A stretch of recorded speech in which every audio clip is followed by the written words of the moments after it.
Hello students, in this video we are going to discuss about another type of effect which is usually seen in the organic compounds during the organic reactions, and that is electromeric effect, which is abbreviated as E effect. So what is this electromeric effect? It is defined as the instantaneous and complete transfer of a bond pair of electrons of a multiple bond to one of the two bonded atoms upon the demand of attacking reagent. कि ਜਦੋਂ ਕਿਸੇ molecule ਦੇ ਵਿੱਚ ਕੋਈ ਹੋਰ ਰੀਏਜੈਂਟ ਅਸੀਂ ਪਾਉਂਦੇ ਹਾਂ ਤੇ ਉਹ ਰੀਏਜੈਂਟ ਉਹਦੇ ਉੱਪਰ ਅਟੈਕ ਕਰਦਾ ਤਾਂ ਉਹਦੀ ਡਿਮਾਂਡ ਦੇ ਉੱਪਰ अगर कोई मल्टीपल बॉन्ड बनया होया सबसटांस दे विच जिहदे उपर अटैक हो रहा उहदा मल्टीपल बॉन्ड टुट के ते दोनों इलैक्ट्रॉन्स किसी ना किसी एक एटम दे कोल शिफ्ट हो जाते हैं, ट्रांसफर हो जाते हैं। उस इफैक्ट नूं असीं इलैक्ट्रोमैरिक इफैक्ट बोलते हैं। फॉर एग्जाम्पल असल च है कि मान लो कोई ए एंड बी का एक बॉन्ड बनया होया वा, ठीक है जी, और ये उपर कोई असी अटैकिंग रीएजेंट मतलब कोई रीएजेंट आ जिहड़ा ये उपर अटैक कर रहा तो उन्हें ये बॉन्डिंग करनी है। तो जिहड़ा आ पाई बॉन्ड आ, दिस पाई बॉन्ड से this is sigma, this is pi और this is sigma, this is pi, it breaks and the two electrons are taken up by one of the two bonded atoms. कोई भी लै सकदा दोनों चो, चाहे ए लवे चाहे बी लवे, बाद च आपां एग्जाम्पल्स करांगे। And we will get this type of species. B will be having negative charge, A will be having positive charge. So this phenomena or this effect is called electromeric effect. It is usually seen when the molecule is possessing a pi bond, multiple bonding होवे। दूसरा it is just on the demand of attacking reagent. Attacking reagent ਜਦੋਂ ਅਸੀਂ add करते हैं किसी molecule ਦੇ ਵਿੱਚ reaction करवाने ਲਈ उदों ही इलैक्ट्रोमैरिक इफैक्ट देखने को मिलता, अदरवाइज नहीं। It is not permanent effect.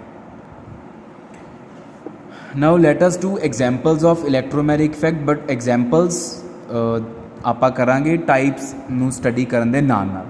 तो ਆਪਾਂ टाइप्स की गल कर ਲੈਂਦੇ ਹਾਂ। Types of E effect, electromeric effect ਦੀਆਂ टाइप्स किनियां? दो टाइप्स का बेटा ਹੁੰਦਾ ਇਹ। First is plus E effect. मैं पहला यदि एग्जाम्पल लिखूँगा तो फिर तुहानूं इहदा मतलब दसूँगा भी प्लस ई इफैक्ट का मतलब की है। For example we have some alkene, this is alkene and we are to add hydronium ion, proton असी इहदे च ऐड करना वा। तो प्रोटोन H पॉजिटिव जदों आपां इहदे च ऐड करना आ तो carbon must be having negative charge, only then the H positive will combine with negatively charge carbon. So how will the negative charge be induced? It will be induced due to by breaking this pi bond। तो मान लो आ pi bond टुटिया तो carbon आ वाली ने दोनों इलैक्ट्रॉन्स ले लए तो फिर H पॉजिटिव दे नाल कॉम्बीनेशन किया तो H पॉजिटिव की डिमांड से ये बॉन्ड टुटिया, अदरवाइज नहीं टुटना सी। H पॉजिटिव नूं नैगेटिव चार्ज चाहिए सी, so this pi bond is broken. So we get C और ये नैगेटिव चार्ज आना सी, ये उपर हाइड्रोजन लग गया and this acquires the positive charge and this is example of plus E effect. Now how we define plus E effect? It is the effect in which the electrons of pi bond are transferred to that atom which gets bonded to the attacking reagent. ਜਿਹੜੇ atom ने attacking reagent ਦੇ ਨਾਲ bonding करनी होवे, अगर pi bond ਦੇ दोनों इलैक्ट्रॉन्स ਉਹਦੇ ਵੱਲ ਜਾਣ ਤਾਂ that effect is called plus E effect. So ये प्लस ई इफेक्ट की एग्जाम्पल आ। Second we have minus E effect. What is minus E effect? Example लैके करते हैं। We have C double bond O, this is some carbonyl group और carbonyl compound, it can be aldehyde ketone, कुछ भी हो सकता है दोनों चो। और ये उपर आपां CN नैगेटिव का अटैक करवा रहे हैं, साइनाइड आयन का। This is the attacking reagent. So negative charge आ, it means it requires positive charge. ये पॉजिटिवली चार्जड एटम कोल ही जाऊगा।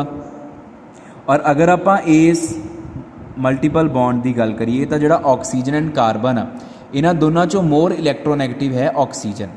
वैसे भी इतने पार्शियल नैगेटिव चार्ज आया, आ इलैक्ट्रॉन डेंसिटी ऑक्सीजन वाल गई हुई है, तो bond will break and this the 2 electrons of pi bond they will be shifted upon oxygen, क्योंकि ऑक्सीजन मोर इलैक्ट्रोनैगेटिव आ, उन्हें इलैक्ट्रॉन डेंसिटी या इलैक्ट्रॉन पेयर मल्टीपल बॉन्डिंग वाला पाई बॉन्डिंग पाई इलैक्ट्रॉन्स ऑक्सीजन नहीं लेने, तो फिर कार्बन ते आजू पॉजिटिव चार्ज, तो ये नैगेटिव चार्ज मतलब जो 2 इलैक्ट्रॉन्स आ नैगेटिव चार्ज वाले ये कार्बन ते अटैक कर देंगे, तो आ बॉन्ड ब्रेक कर गया and we get this thing,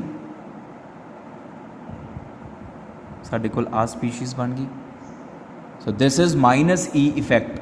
minus E effect is the effect in which the pi electrons are transferred away from that atom to which the attacking reagent is to make a bond. ਜਿਹੜੇ atom ਦੇ ਨਾਲ attacking ਰੀਏਜੈਂਟ ਨੇ bonding ਕਰਨੀ ਹੋਵੇ, ਅਗਰ ਪਾਈ ਇਲੈਕਟ੍ਰॉन्स ਉਸ ਤੋਂ ਪਰੇ ਚਲੇ ਜਾਂਦੇ ਆ, ਦੂਸਰੇ ਐਟਮ ਕੋਲ ਜਾਂਦੇ ਆ, ਉਹ ਇਲੈਕਟ੍ਰॉन ਡੈਫੀਸ਼ੀਐਂਟ ਹੋ ਜਾਂਦਾ ਵਾ, ਤਾਂ ਉਹ ਮਾਈਨਸ ਈ ਇਫੈਕਟ ਕਹਿਲਾਂਦਾ। For example this is minus E effect.